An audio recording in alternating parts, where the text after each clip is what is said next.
Așa scria Cat în Scripturi. Era cu limbajul vechi românesc. Dragilor, vreau să vă spun foarte pe scurt ce urmează și apoi intrăm în cadrul oficial de debate. Debate-ul ca stil de prezentare a unor adevăruri sau de încercare de a înțelege unele dificultăți în anumite domenii științifice sau neștiințifice, este vechi în istoria omenirii. De multă vreme se practică așa ceva, însă în lumea religioasă, debate-ul are de asemenea un rol destul de proeminent. În multe ocazii, atunci când s-a pus în discuție lupta dintre creaționism și evoluționism, de exemplu, sau între cei care cred în Dumnezeu și atei, se folosește această formă de prezentare a argumentelor care confruntă diferite argumente din care cei care ascultă și cei care participă au de învățat. Ce vom face? Avem un studiu de caz pe baza căruia va derula dezbaterea. Un studiu de caz, un caz foarte complex și la care e foarte greu să dai un răspuns franc, așa trebuie făcut, așa trebuie rezolvat. În multe situații din viață nu ai o soluție, nu ai un argument foarte clar de la început, uite, asta e soluția.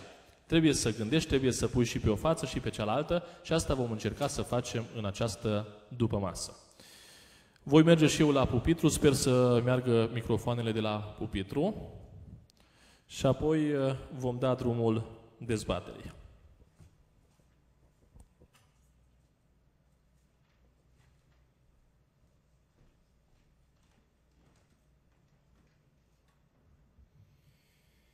Welcome everybody to the first debate we have in this church. And it is my joy and privilege to invite the three debaters to come in front, to take a seat and wait until they have their turn to present the arguments. I would like to invite first Elizabeth Brasov. She's a young debater. She is part of our technical staff. And I would like to invite you to take the best seat possible. The second debater is Sebastian Molin. Please come in front. His smile is already quite convincing. Let's see the arguments. And I would like to invite Joshua Capata. Please come in front and get ready for what is gonna come. The question for this debate this afternoon is, what would be the appropriate attitude? We have a case which will be presented, and the debaters will need to give an answer to this question: what would be the appropriate attitude in such a case? Before I present the case, I would like to give you a few words about the way the debate will develop. We'll have 2 rounds of arguments and 2 rounds of rebuttals. After the second round of the rebuttals, people from the audience will have the possibility to ask questions. All debaters will have the possibility to present their first arguments. While one of the debaters presents his or her arguments, the other 2 will take notes and will formulate their rebuttal. After each rebuttal, the debater has the right to give a short answer to the counter-argument presented. It is important to know that although the debater is allowed to be passionate about his or her arguments, we recommend to the debaters to use primarily the power of argument, not passion. You will have the first round of arguments, then first round of rebuttal. After this, answers to the rebuttal. Then the second round of arguments, second round of rebuttals, answers to rebuttal, and at the end, the audience will have the possibility to ask questions. So pay attention, get ready, and formulate your questions. Are you ready? I would like to tell you that you have 3 minutes to present your arguments. 3 minutes for the first argument, 3 minutes for the second argument. Then you will have 2 minutes for the rebuttal, and 1 minute for the short answer to the rebuttal. Let me present the case. A very strong man with fit muscles and high agility becomes a Seventh-day Adventist. He leaves his job because he doesn't want to work on Sabbath. Here, the best solution he finds is to work as a taxi driver. One night, 2 young men ask him to give them a ride to a place in town. Actually, the 2 young men are dangerous criminals, and they have no idea who the driver is. After a while, the 2 young men ask the driver to take them to another city far away from where they are. They threaten the driver. They are going to kill him if he is not willing to fulfill their desire. I need to mention that the criminals have guns.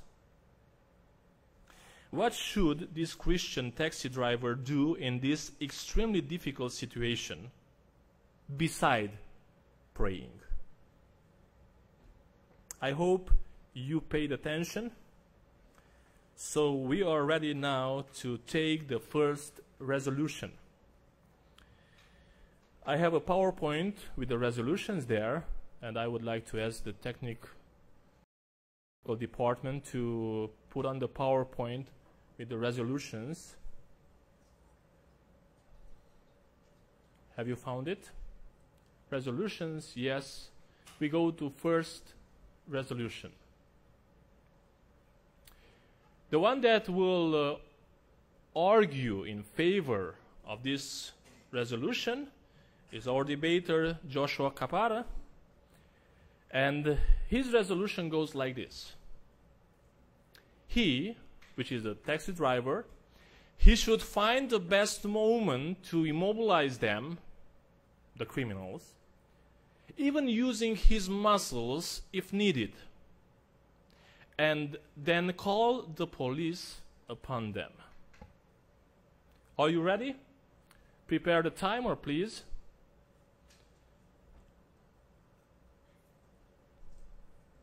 Okay, we are ready to start right now. So my debate, or should I say statement on this would be that here we have a man with very, very large muscles. I mean, we're talking big muscles. Very strong guy. And these criminals don't know what they're getting into here. If he mobilizes them and then calls the police on them, he has a higher chance of most likely getting a reward out of this. He could even get paid for doing this. Maybe they escape jail or not. Nobody knows, but these are criminals. And they never said if they're ex-convicts, if they are current convicts, never know. But if he were to use his muscles, like I said, easy game. No struggle, no nothing. Just goes, takes them down, puts them down on the ground, immobilizes them, or incapacitates them, calls the police on them. Now, the police, they wear the color blue. In the United States, the color blue symbolizes safety and security. They're there to serve and protect. That's what their job is. So, you do that, you're actually helping somebody with their job, and you can help increase jobs with that. Thank you very much. You still have 1 minute and more than 30 seconds left. Do you want to use your 1 time? minute and 30 seconds. I mean, I can think of something. I can put something down on my paper here. I can do this. I don't know. That's it. If that's it, thank you very much. We can stop the timer now. Thank you. And we can go to the second resolution. May I have a minute? Yes. And counting. The second debater is Sebastian Molin, and he needs some more seconds to get ready with his resolution. In the meanwhile, you have the second resolution on the screen, and I'm going to read it loud so that everybody can hear it. Second resolution. He, that is the taxi driver, he should find the best moment to immobilize them, even using his muscles if needed. Give them a speech about their chance to change their lives, and then let them go.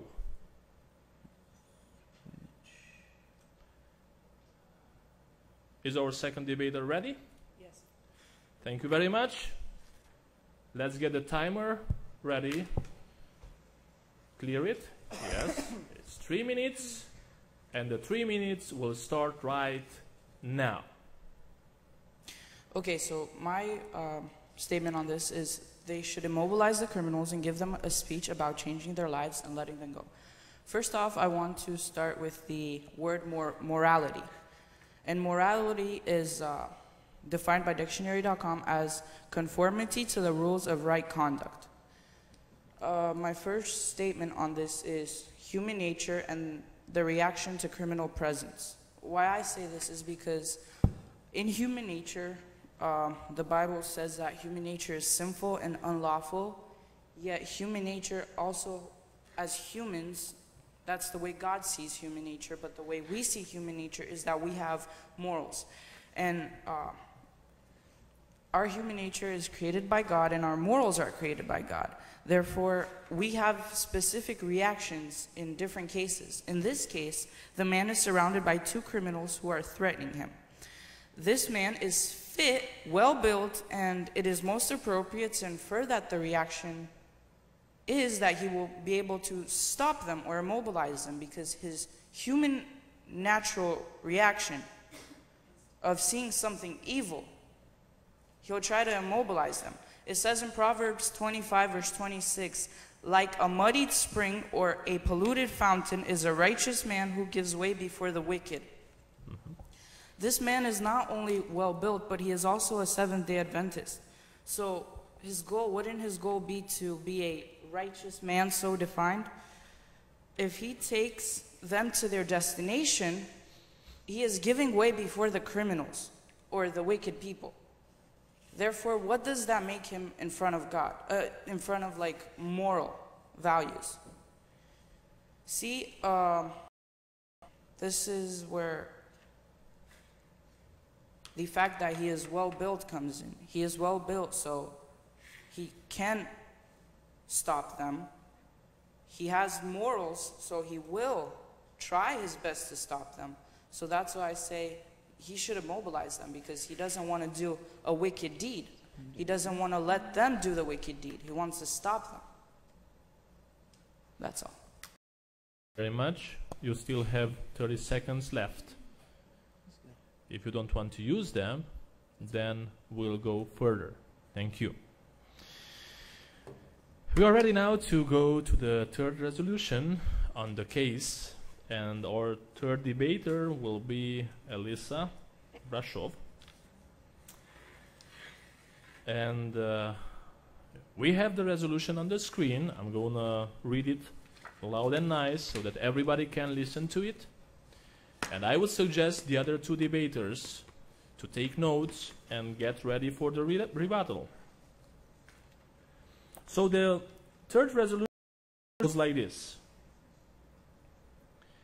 He, which is the taxi driver, he should continue driving toward the location the criminals indicated as if there were no danger. In meanwhile, he should give them a testimony about God's love and His power to change their lives. This is the resolution. Is our debater ready? Yep. Let's see the timer. The timer is ready, and the argument will start right now. Okay, so, in my opinion, there's no way one man, no matter how built he is, can take down two dangerous criminals that have guns.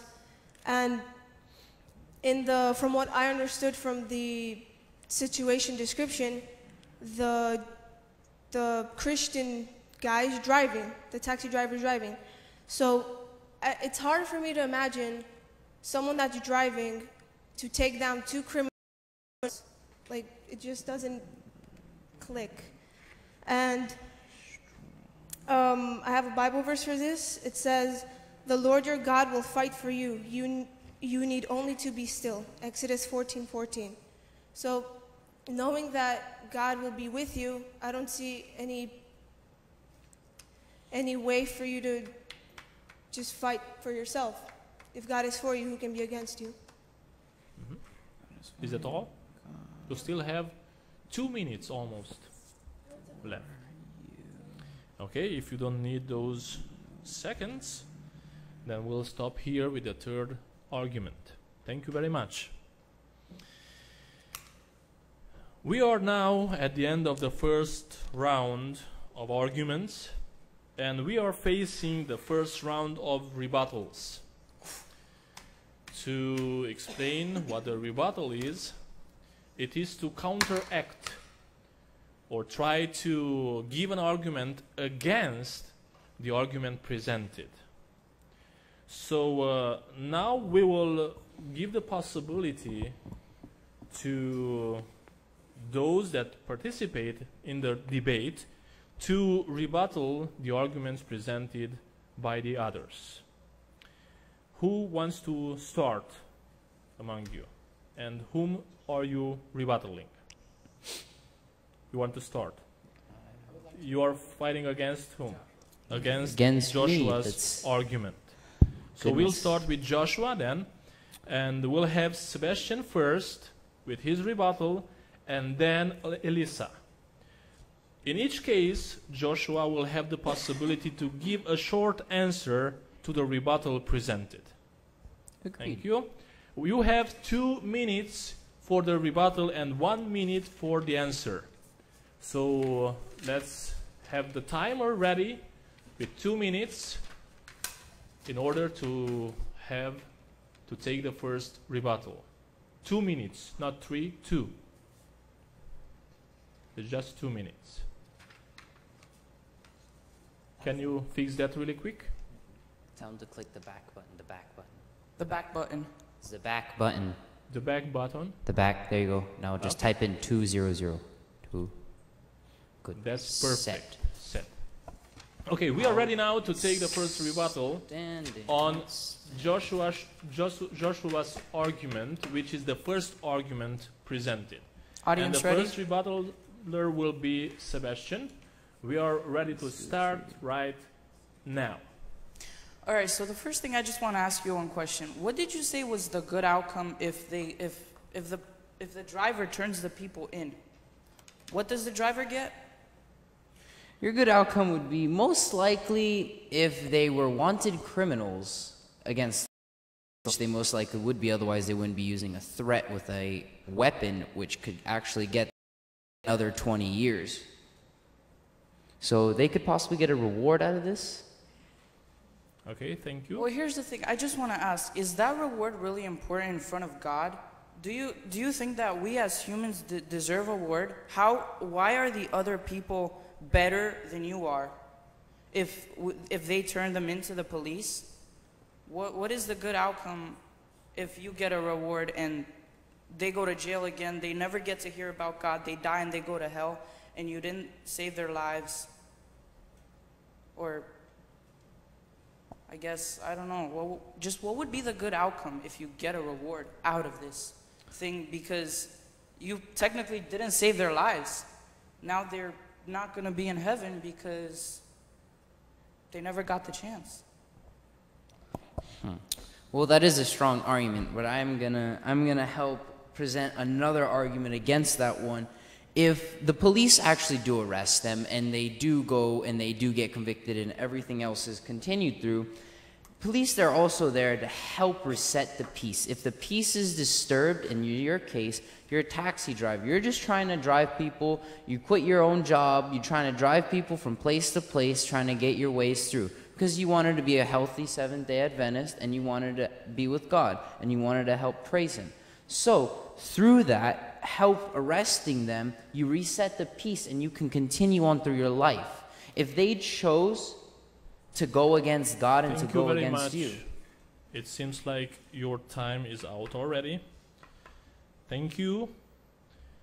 And we will take the second rebuttal right now, which comes from Elizabeth. So get ready with your answer. We have the 2 minutes for the argument, the counter argument, and then the possibility to give a short answer, which would not be more than 1 minute. Are we ready? We'll start right now. Okay, so instead of turning them to the police, they're not going to help them in any way. They're just going to throw them in jail and expect that when they get out, they're going to be better people. You can't just... There are hundreds of criminals out there that get out of jail and do the exact same thing, maybe the next time even worse. So why not take what you know about your faith and then tell them so they can be saved also?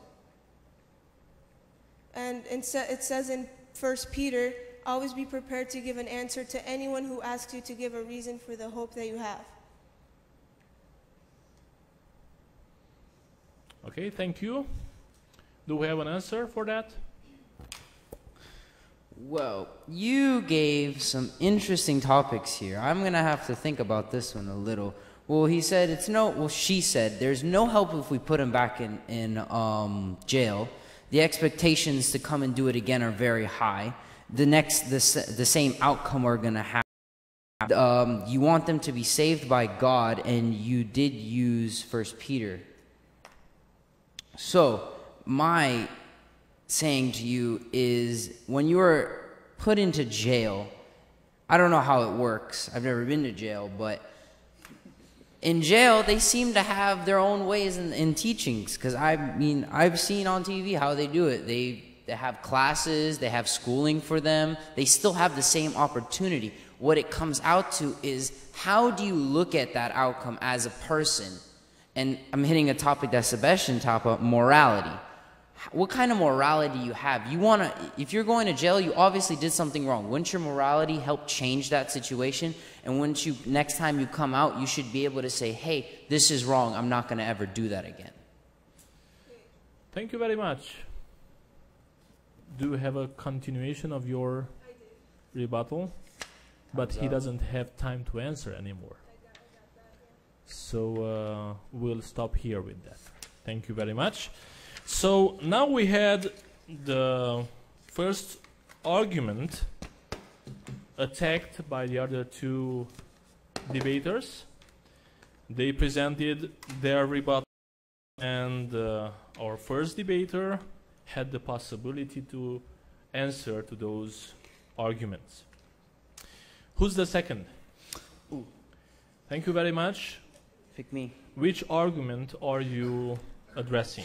I would like to aggress towards Sebastian's argument. Sebastian's argument was the second argument. Which was Can I?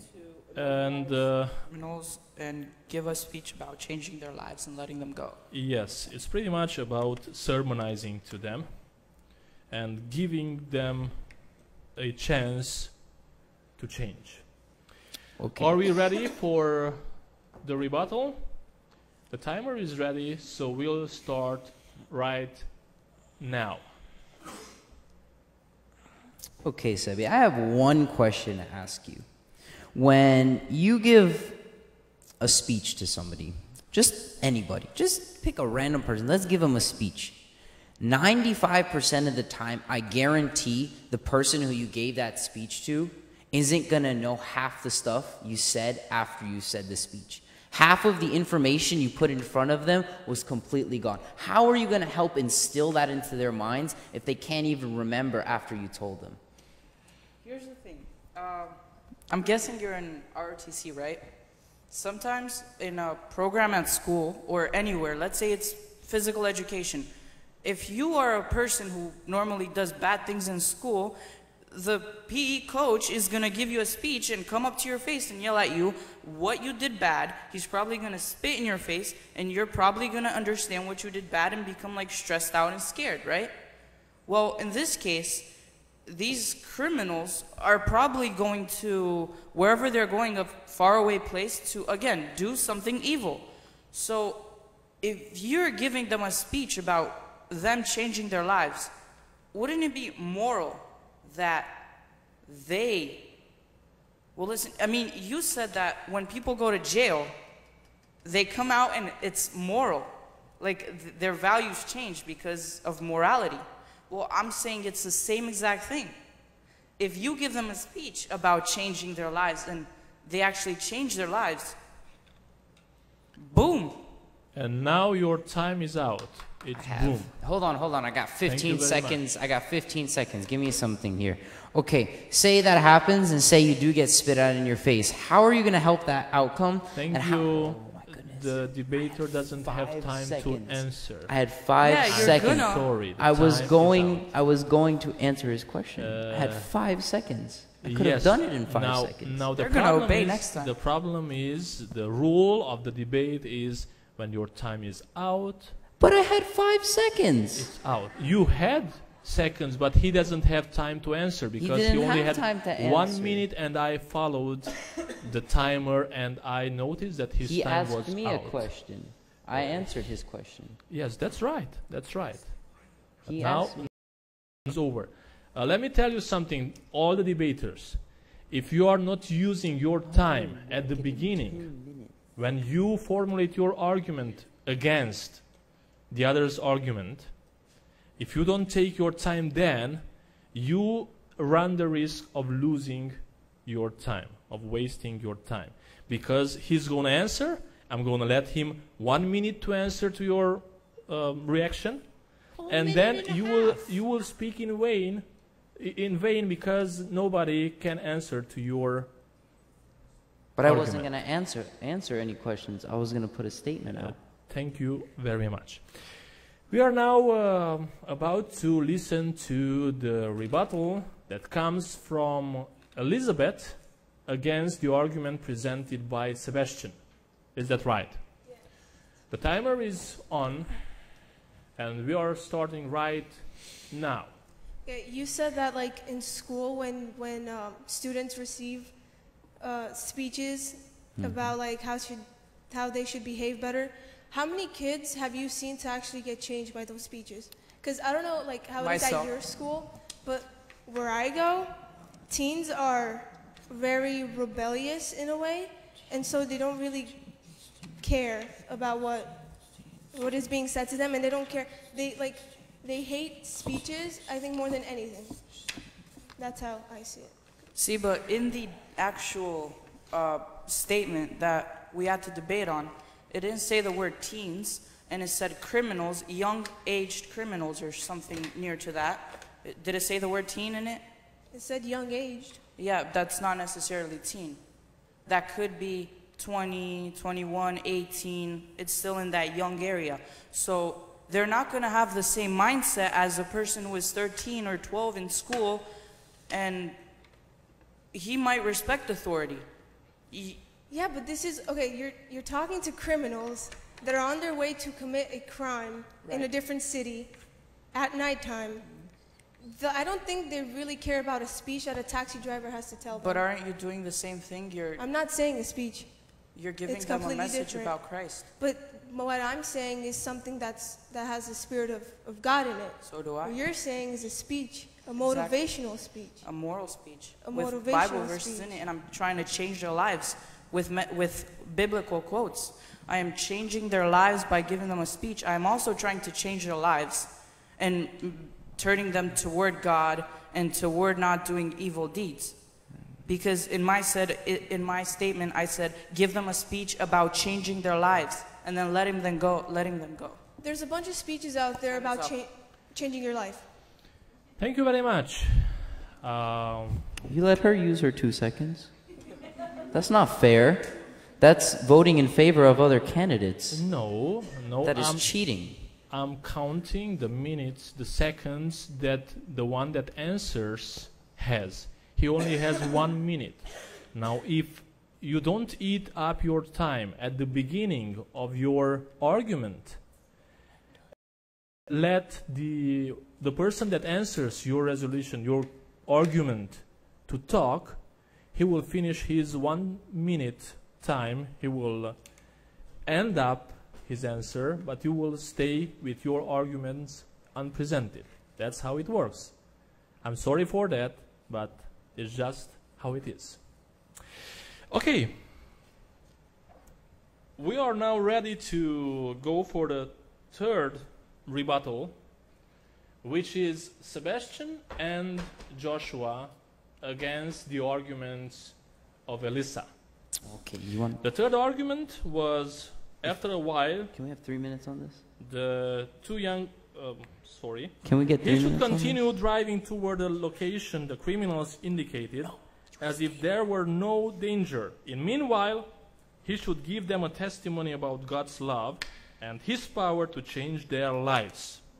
So this is the resolution Elisa argued for. Joseph, can Now I get... Sebastian and Joshua will rebuttal that argument. Yes. Can I get 3 minutes on this? Since No. it's... Why? Because it's 2 people on 2 one. minutes are enough. If you are using your 2 minutes first and then you give 1 minute to Elisa to answer, you are just fine. Okay. Thank you very much. So we'll start with Sebastian. Take All your right. 30 seconds. Take your 30 seconds. Okay, so just to start this out, I just want to say that you quoted Apostle Peter on a specific thing that he said. Yeah, I quoted Solomon. You quoted that Peter said that always be ready to give an answer when asked about your Savior, or something close to that. I can't fully remember. But as we learned in the Old Testament, God gave the most wisdom to Solomon, didn't he? And Solomon wrote Proverbs, and I quoted Proverbs 25, verse 26, and it said, like a muddied spring or a polluted fountain is a righteous man who gives way before the wicked. Now, your point of view thing is to take the people to their destination, give them a speech about, give them talk to them on the way, a sermonette thing about God and everything, and then taking them there and eventually dropping them off. Well, let's say your speech or your thing or your sermon has no effect on their lives. It comes out through one ear and goes out the other. Then I did what God was expecting for me to do. I don't know what would happen along the way. I don't know if the criminals will get what I'm going to say to them. But you're giving way before the wicked. You're giving way before the wicked. And it said that if you do that, you're a muddied spring or a polluted fountain. So wouldn't you think it's better or to stop them? Because if you're giving way to the criminals, you're letting them do a bad thing. You might be letting them kill 1,000 people. I'm not letting anyone do a bad thing. Throughout the whole drive, like it said, I'd be praying, all right? Responsibility is to give as much details on the love of God in that time that I'm with the criminals, all right? So if you have the option God's to... Spirit is way more powerful than any of my arguments. I can only depend on Him to do the work. If you have the option to... Thank you. Your time is out. I would like to ask the technical department to add some 40 seconds for the answer. 20 seconds were already used by Let me see. Okay, go on with your response. I forgot. Oh, I can only depend on God's power to do the change. I'm only a servant and a messenger of His. Okay, so I'm doing what He expects for me to do, and then it's God's will after that. I can control it. So if you know that you're a fit man, I'm sorry, but your time is out you're very strong. already. Yes, that's right. If you're very strong, you can't punch him in the face and get it Okay, over with. there's two criminals. They both have guns, and you're driving. 5, How 4, is it 3, possible for you to take both of them down? 1. Beep, beep, beep, beep, beep, beep. Thank you very much. Time out. Ladies and gentlemen, we are after the first round of arguments and rebuttals, and now we are facing the second round of arguments. Second round of arguments, I'm letting the debaters to choose who's going to be the first. You want to go? Yeah, you can go first. Right. Elisa will go first. 3 minutes for the argument. Very Please set the interesting timer. decision. And we are ready to start right now. Okay, so my second argument is that God's power stays on your side. So in this situation, God wants to save the driver and both of the assaulters. So God's spirit is way more powerful than any gun or threat that He's received. So this is why I'm saying to just keep on going, let God take care of it, trust in His will, and you don't know what's going to happen on the way. You just have to depend on Him. And like something bad can happen at any moment, something good can happen at any moment. But either way, just keep your eyes on Jesus. You still have 2 minutes and a quarter left. And I have a Bible verse. It says, it's Psalms 91:11, and it says, "For He will give His angels charge concerning you, to guard you in all your ways." So I don't see why you should immobilize them when you have these promises given from God. It's the strongest reassurance a person can ever get. And Thank you very much for your argument. Is that all? Thank you. Let's stop the timer. Good. Who's the second? Thank you. Sebastian is ready to give his second argument. Let's pay attention to the timer. Let's set it to 3 minutes, and we are ready to start right now. My second argument is be like Jesus. Give a second chance. After He immobilizes and gets them to a stance which they will not hurt him, the person should then be forgiving, because our Savior is forgiving.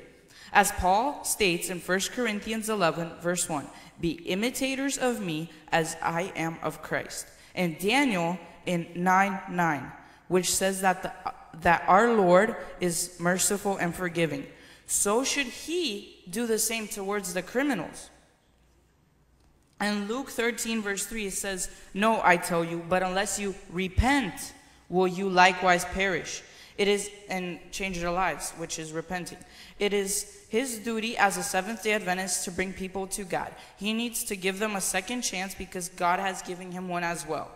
It is also right to immobilize them and not take them to their desired destination, because He would be taking part in helping the criminals. And if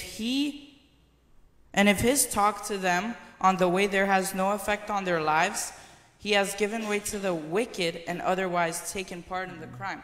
So, because I have some time left, I just want to touch up on the being like, you're telling them that, hey, you shouldn't go ahead. Like, they're stuck, immobilized in one place, and you're telling them, don't go ahead and commit the crime that you are going to commit.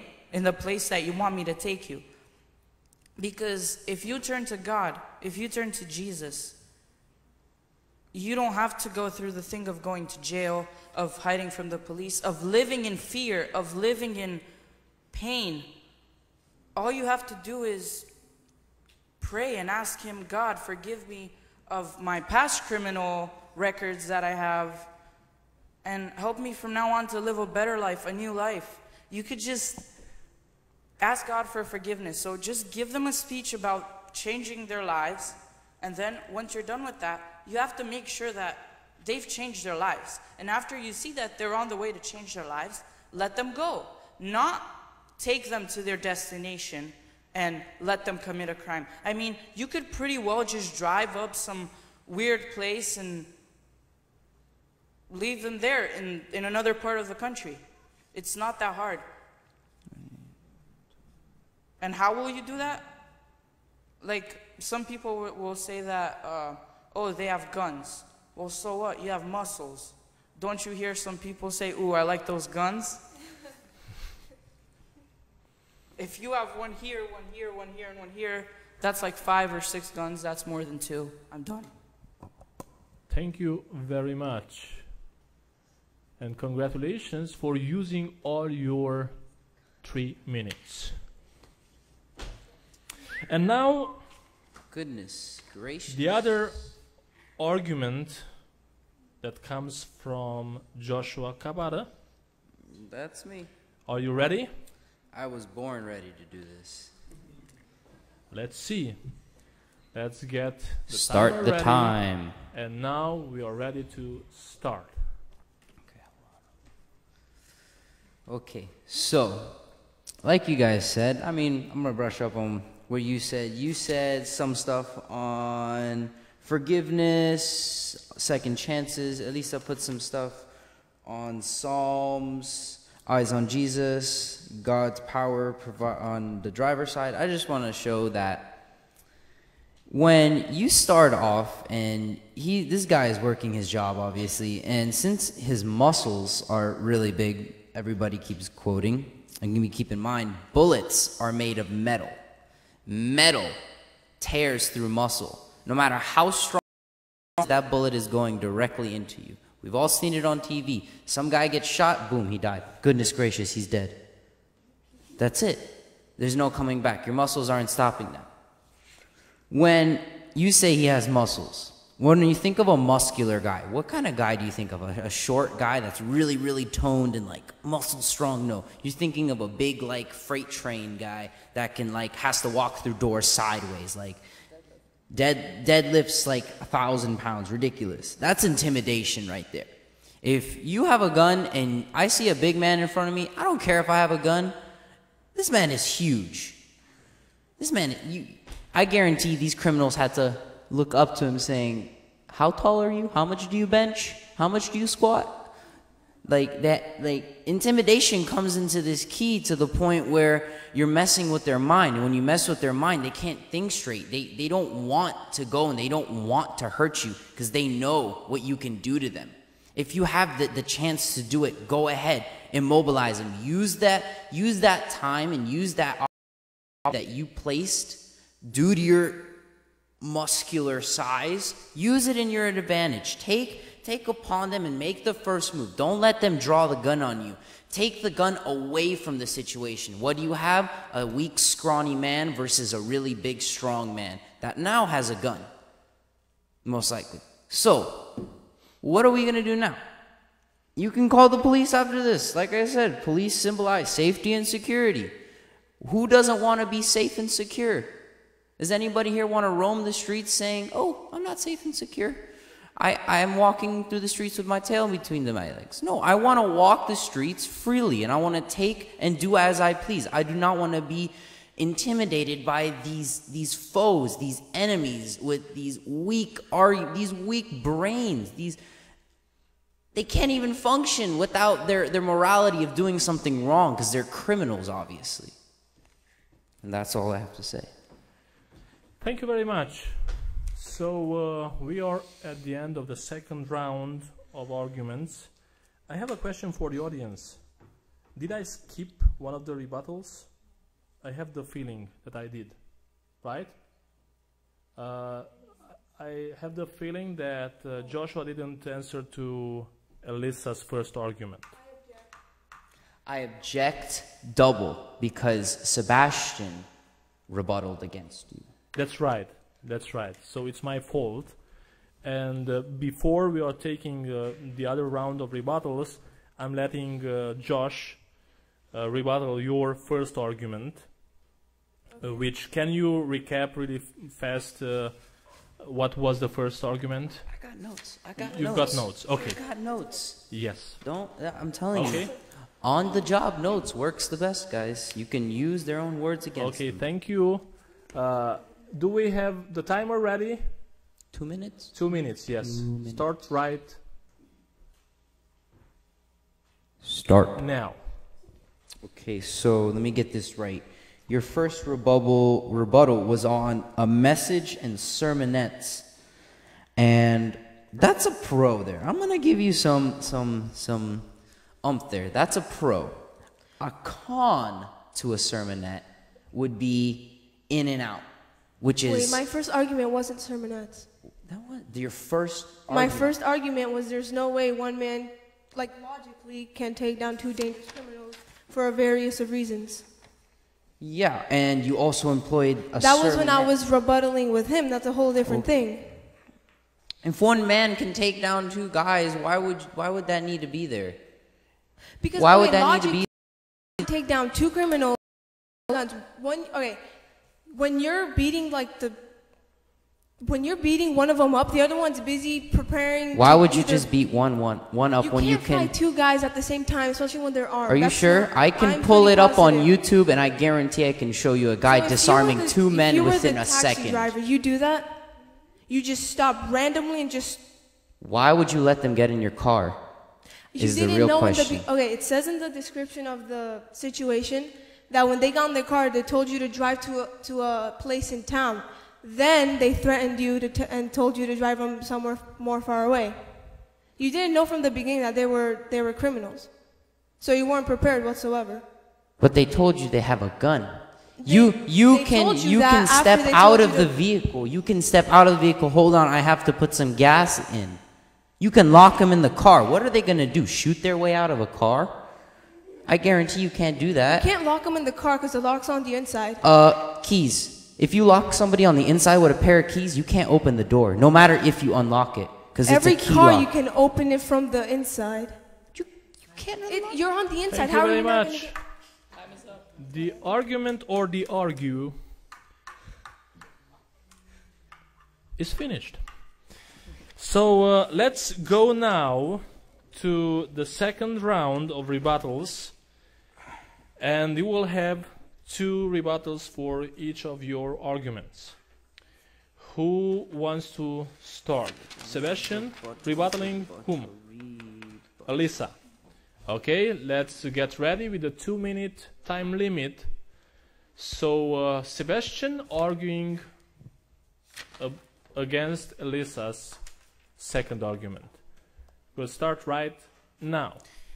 In the last argument, you said that no matter what, it is your duty to take them there, and God is on your side. I never said that. I never said it's my duty to take them there. I said it's my duty to tell them about God's All love. right, it's your duty to tell them about God's love, okay. But you said that God is going to protect you no matter what, right? God is going to protect you. You said that. Yes. I Agreed? did. All right. Well, Josh just said that.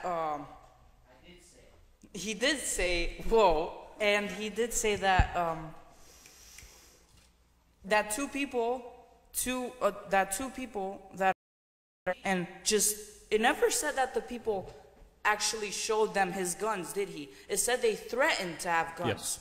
So just because they threatened him that they have guns, how do you know that they both had guns? How do you know that it's not just one It person? said they were armed. They is plural.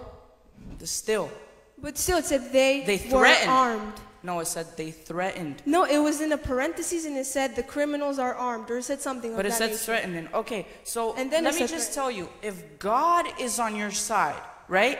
Can't God just be like, protecting you when you're fighting against two people, can't God, like, let's say in the time when the Jewish people were winning the battles against the Philistines, don't you think they were probably fighting? There was a man in the middle with a sword, and he was fighting two people who were like throwing knives or swords at him on both sides, and you would have to turn this way and hit one guy, turn this way and hit one guy.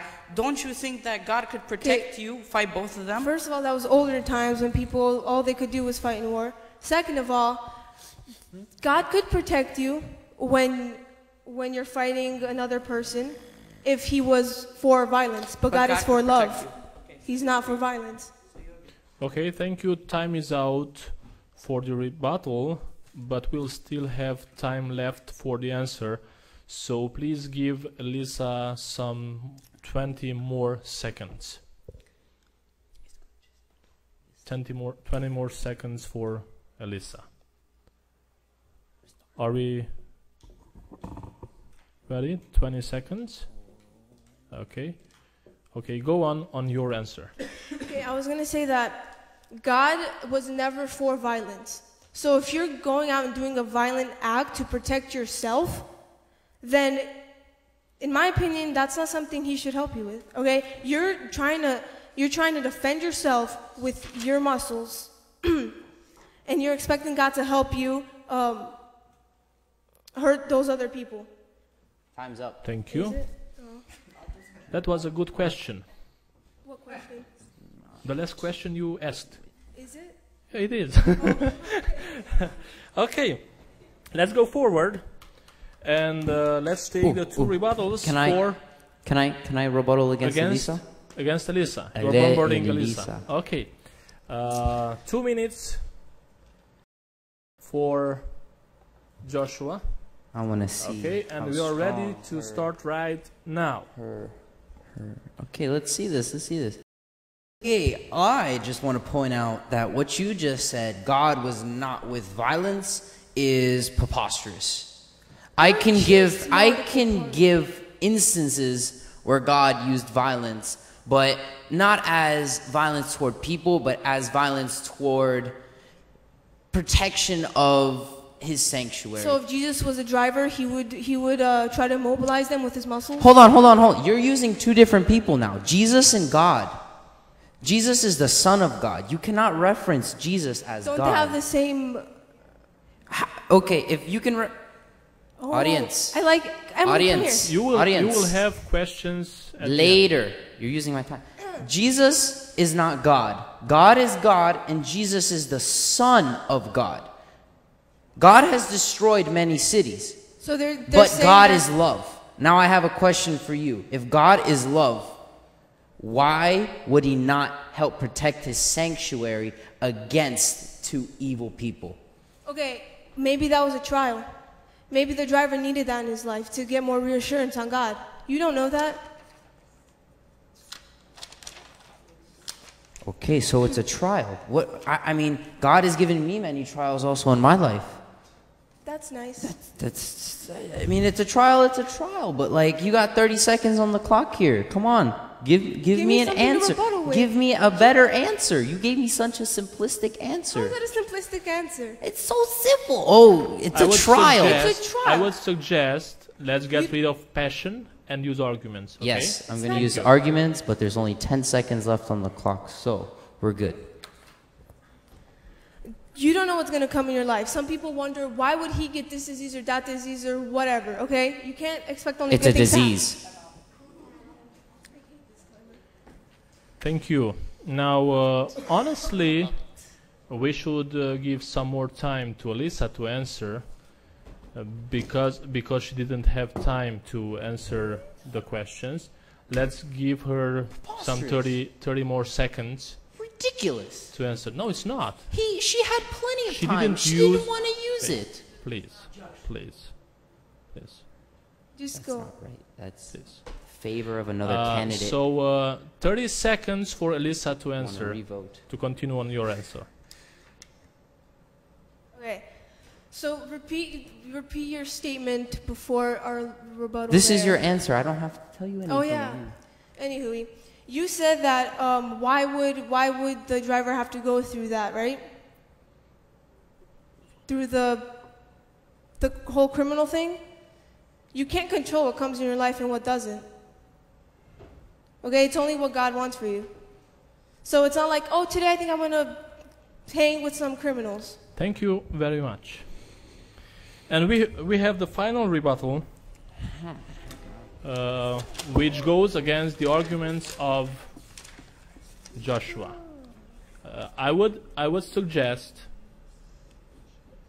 to keep calm and use the power of arguments, not of passion and of aggressivity. Thank you very much. Yes, we have 2 more rebuttals. 2 more. One on him, one on him. I have not Okay. received a rebuttal yet. Okay, so Joshua didn't rebuttal on you. No. Okay. Do you have your rebuttal ready? On Sebastian? Sebi. Who is this? Is that Sebi? Yes, it is. Okay, let's go. I have a couple questions for you, Sebi. Can we start the timer? Yes, right now. Okay, Sebi, you actually gave me a lot of information to go on here. You have a lot of pros, but you do have a lot of cons. Your pros is God will give you a second chance, as I quote. He is merciful and forgiving, but forgiveness cannot be attained through lies. Say you do actually immobilize them. As a human, our minds work in a way that if we are immobilized, we will come out with any possible lie, any possible answer to help us get out of the situation. Now, that controls and puts in favor a grudge against you. You instantly formed a grudge against them. You want to get out. He is now, the big guy is considered now like, I'm going to get you back. The 2 guys are trying to get the big guy. My question is to you, how can you change somebody if they lied? And how can you give them a second chance if they're going to kill you? I have a feeling that you're sort of going against your own statement, because you're saying that the 2 people, right? Just listen to this. The 2 people that I'm giving a speech to and then letting them go, he is actually calling the cops on them. So, and he's saying that if I give them a speech and they actually get to change their lives, they're going to be like, oh, I'm going to get you back. You're forming a grudge against them. But don't you think they're going to have a bigger grudge on you? That's what I said. The grudge is on you, not on them. They have a grudge on you because you immobilized them. Exactly. But don't you think they're going to have a bigger grudge on you if you call the police? I mean, I'm letting them go. I'm helping them change their lives and letting them go. Can I have more time on this? Yes. Okay. So you're basically saying that, I'm waiting for the time. Okay, you're saying that, Go on. I'll just go. You're saying that they're going to have a bigger grudge on you because you called the police and you made them go to jail. So when they get out of jail, if they don't get their moral values changed, I'm looking for you. Why? Okay, because you basically condemn them to jail. I'm giving them a better chance of letting them and Okay. changing their life. Thank you very much. So we have the 2 rebuttals left against Joshua's arguments, right? Come on, Elisa. Give me some heat. You rebuttal against me now. And Okay, then Elisa rebuttaling against Sebastian first. Let's see this. Okay.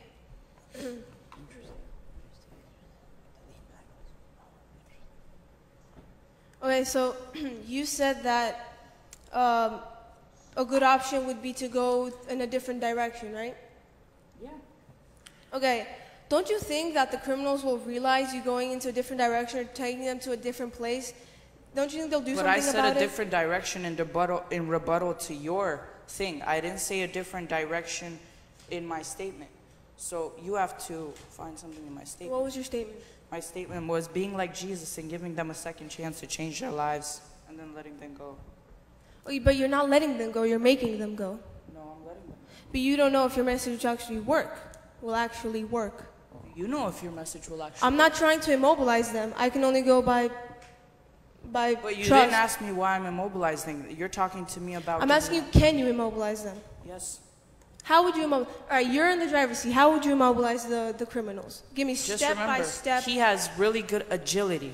It said that he is well fit and has agility. So what? He's not Jackie Chan. What if he is? Think about. Wait, just stop. Just think about that. What if he is Jackie Chan? I'm pretty sure he's not, but I mean, God created Jackie Chan. So what if God made this person with extreme agility, right? With like agility, with like, so he could go like, bam, bam, knock both of them out. There's spots on the brains and everywhere on the head and on the neck and some spots, and I guess people who study the brain in this room will agree with me, that can knock people out. okay, but all right.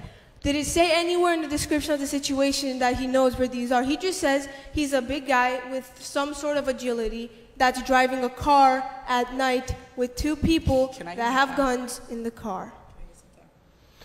How is that going to work out? Well, Just give us time. it's a good question now. The problem is Sebi has taken more than 1 minute already on reacting to your rebuttal, so your time is out already. Thank you. So we only have Joshua left, right? And both of you prepare your rebuttal against his last argument. Are we ready? I'll go first. Who starts? I'll go first. Okay. Okay. Elisa against Joshua's argument. AGR2. Police. Okay, so you said that there's two criminals, and in one of your sentences from your statement, you said that there's one. Okay, and then you said, oh, you can beat one of them up and you can immobilize them and whatever. It's not so easy when you have two of them.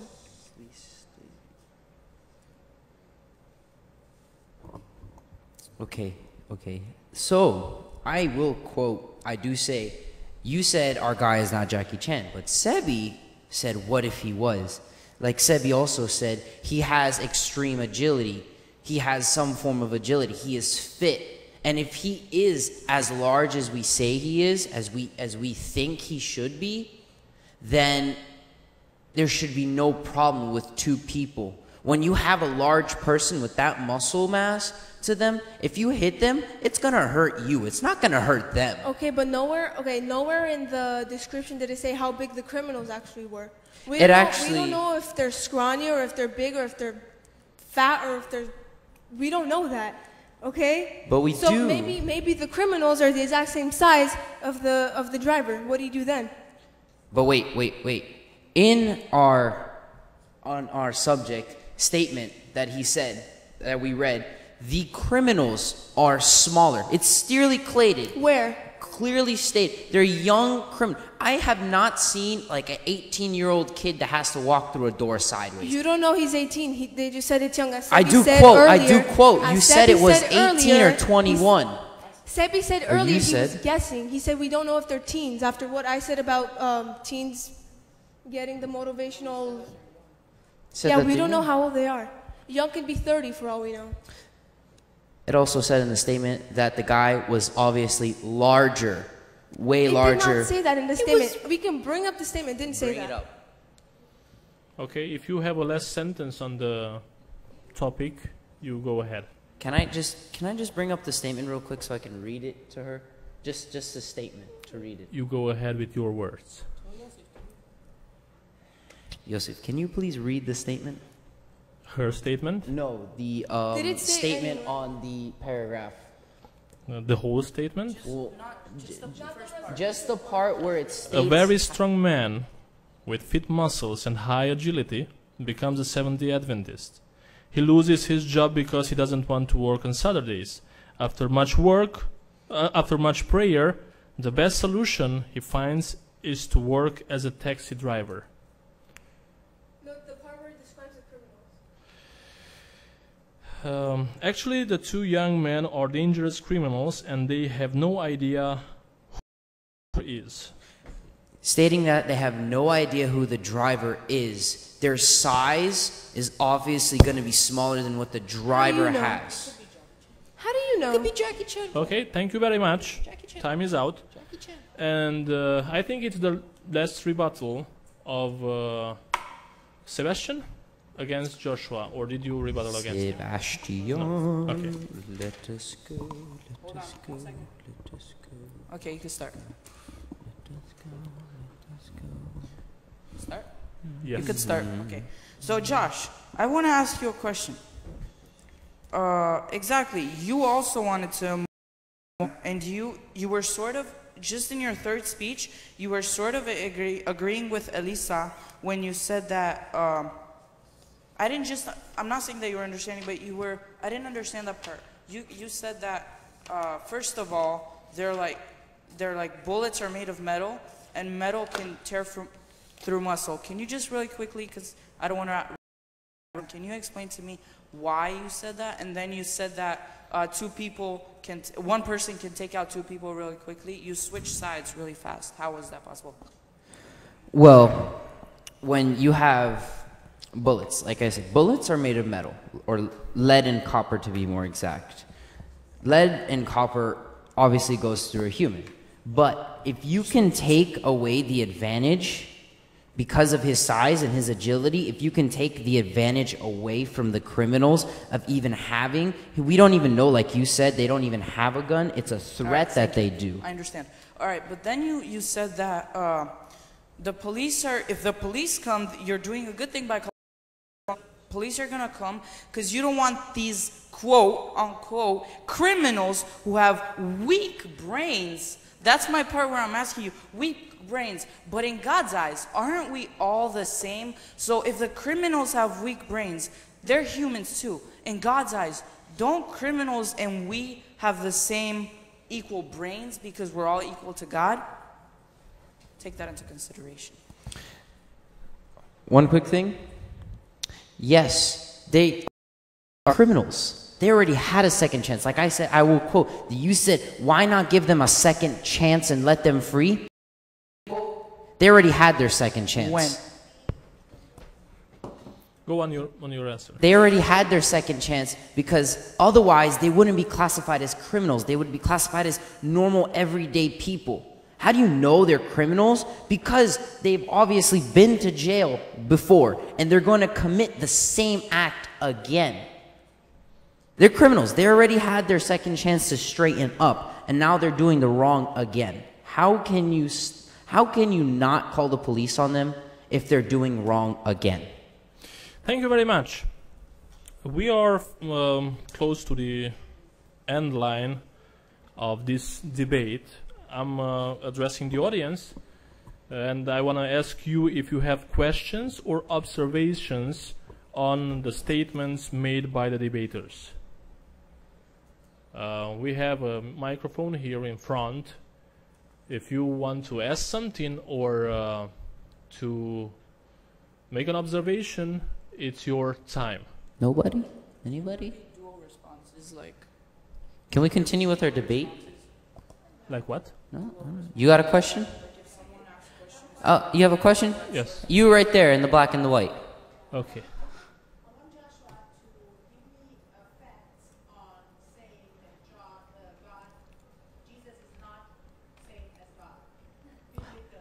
I never said Jesus. Okay, I said Jesus is not the same as God. Jesus in term is the same as God is love, and Jesus is love.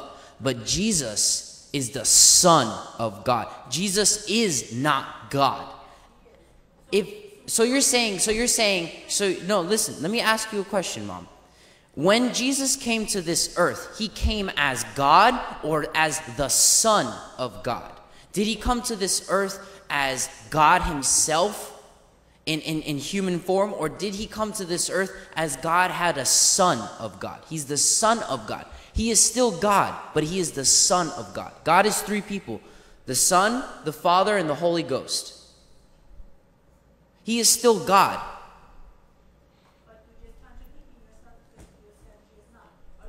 He is not in sense as he is not God as God. Like he, you're not understanding what I'm trying to say. Okay, can we have another person? Can we have any? Yeah, he's not the Father. Can we have any other questions? Any other questions? I'm asking the questions. Thank you very much. Any other question or observation? You in the blue, way back there?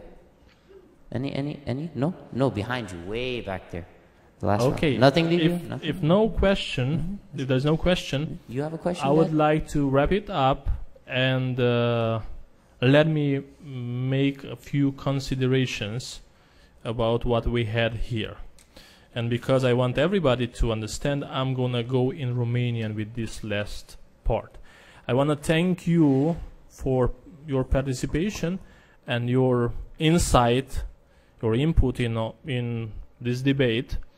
And I'm going to give a few observations about each one of you, and I will appreciate what you did good, and maybe I will point out some weaknesses in your approach to the debate. Thank you very much. Sorry? You're giving us critique? Yes. Okay. Yes. Aș vrea să spun câteva lucruri. În primul rând, am să-mi critic pe mine în primul rând. Este prima dată când facem așa ceva și eu fac pentru prima dată și am fost bulversat la un moment dat. Îmi dau seama că nu doar cei care au acceptat această provocare să facă un debate au avut de întâmpinat dificultăți și noutăți, ci și ceilalți. Personal, cred că trebuie ca biserică și ca oameni, ca indivizi, să dăm dovadă de maturitate, maturitate specifică vârstei la care suntem. Și acum am să iau mai întâi pe cei trei debaters, adică cei care au dezbătut o problemă nu ușoară, e foarte complicată. Oricare latură o iei, dacă mă pun și fac o construcție puternică, o răstorn. Asta este realitatea. Iar dacă vreți, pot să vă dau ce s-a făcut în cazul acesta. Este un caz absolut real. Știți ce s-a făcut în cazul acesta? Omul musculos, devenit adventist, care a renunțat pentru sabat la tot ce era lumesc și s-a făcut taximetrist că n-avea altă soluție la momentul respectiv, i-a prins pe ăștia doi, ei nu știau cine e el. I-a prins pe ăștia doi, i-a legat bine, i-a bătut zop și a chemat poliția. Deci asta a fost concluzia lui. Asta nu înseamnă că ai câștigat tu la debate. Deci asta s-a făcut. Asta a fost concluzia. Bun. Right. Întrebarea este, a făcut sau n-a făcut bine? Sunt argumente destul de puternice că a făcut bine și sunt argumente destul de puternice că n-a făcut bine. Fiecare argument la rândul lui, din cele trei rezoluții pe care le-am dat la început, puteau să fie discutate, puteau să fie puse de o parte și de alta, în așa fel încât să-ți dea impresia că e ok așa, dar când vine cineva și atacă, argumentează, demola. Care este atunci atitudinea potrivită? Cred că în cazuri din acestea, Duhul Sfânt este cel care îți dă gândul cel mai înțelept cum să acționezi la momentul respectiv. Pentru că tu poți să spui, măi, nu era creștinesc să îi imobilizezi, să-i bași și să chem poliția. Dar dacă ăștia ar fi mers mai departe și l-ar fi omorât și pe el și ar mai fi omorât și alți oameni, era creștinește? Deci, discuția poate să meargă mai departe în multe feluri. Acum am să vin la cei trei care au dezbătut aici problemele. În primul rând, argumentele în multe cazuri au fost foarte bune, au fost și argumente la care nu m-aș fi gândit. Și apreciez faptul că unii dintre voi chiar ați făcut research pe subiect. Să știți că la un debate se vede foarte clar cine a făcut tema și cine vorbește după reacția de moment. Deci asta se vede foarte bine. Dacă ți-ai făcut teme și ai studiat problema, vorbești altfel, discuți altfel.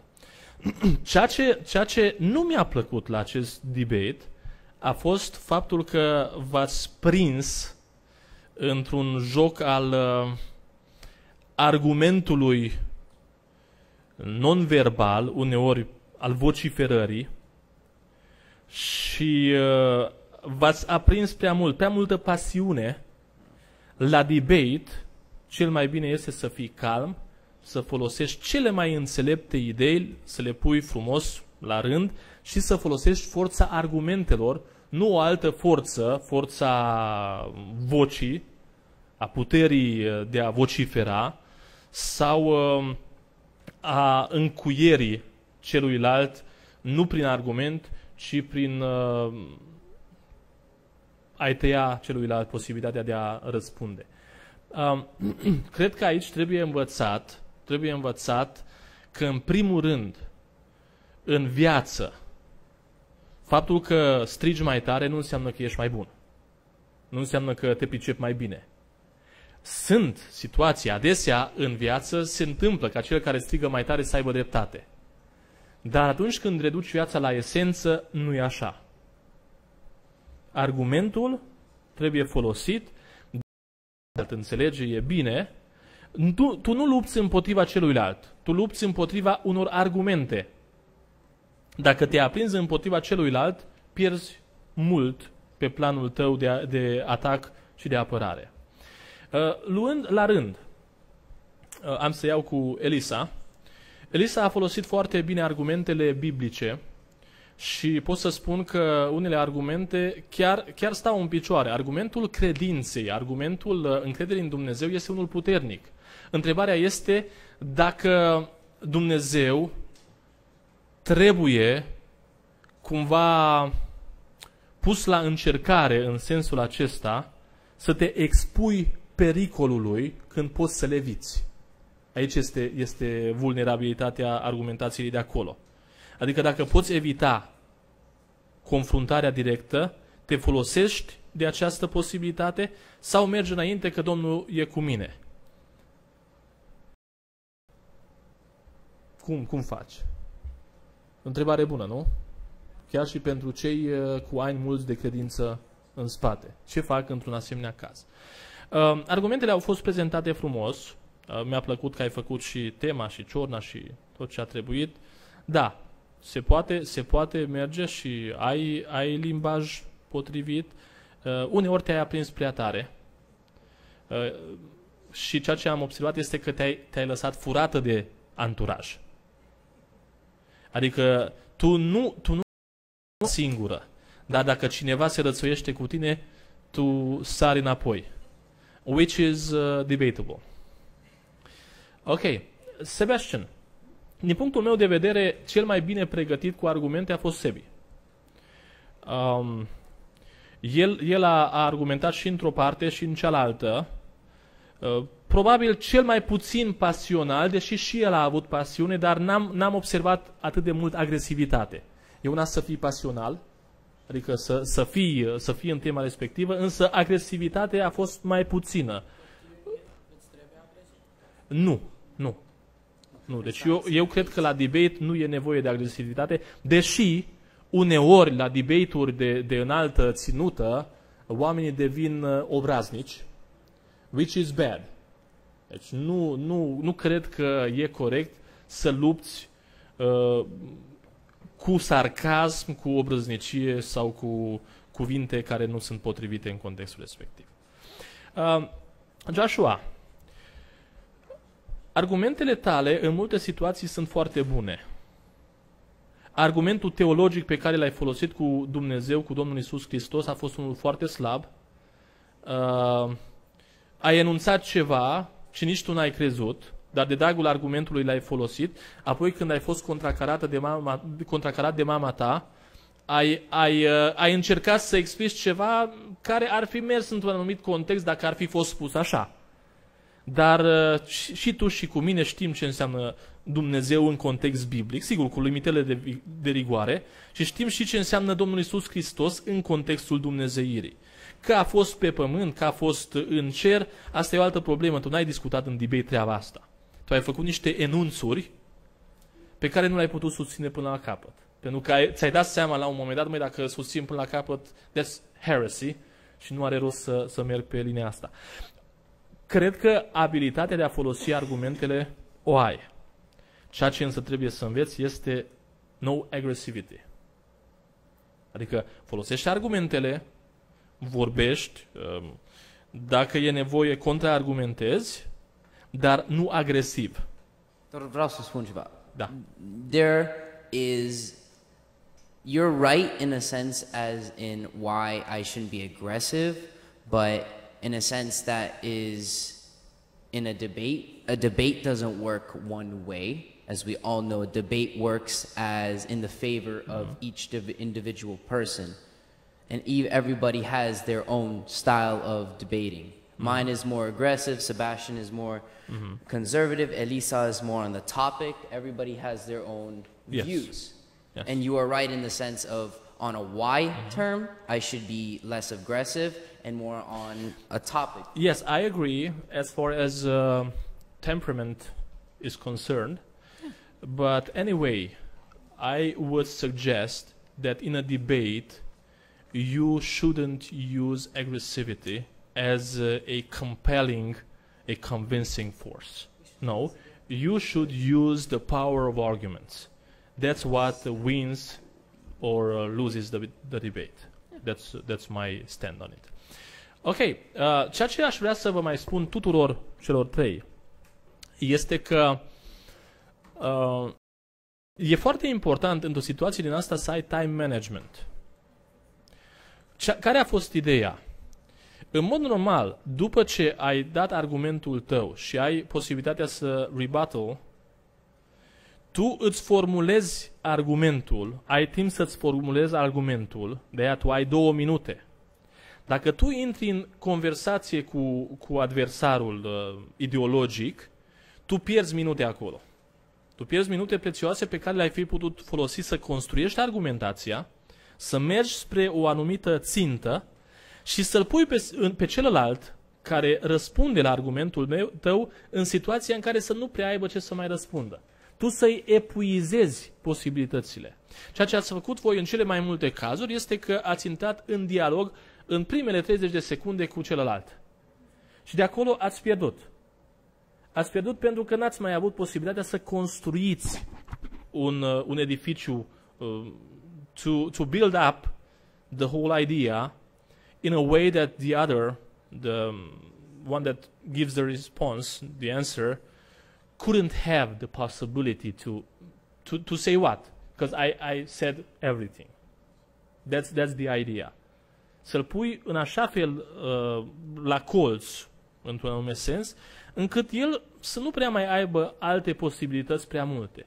Dacă este înțelept, știe să folosească argumentația ta în așa fel încât să o întoarcă. Asta a fost o treabă foarte bună în anumite situații și toți trei ați reușit să faceți asta, să te prinzi de ceva din argumentul celuilalt și să-l folosești în favoarea ta.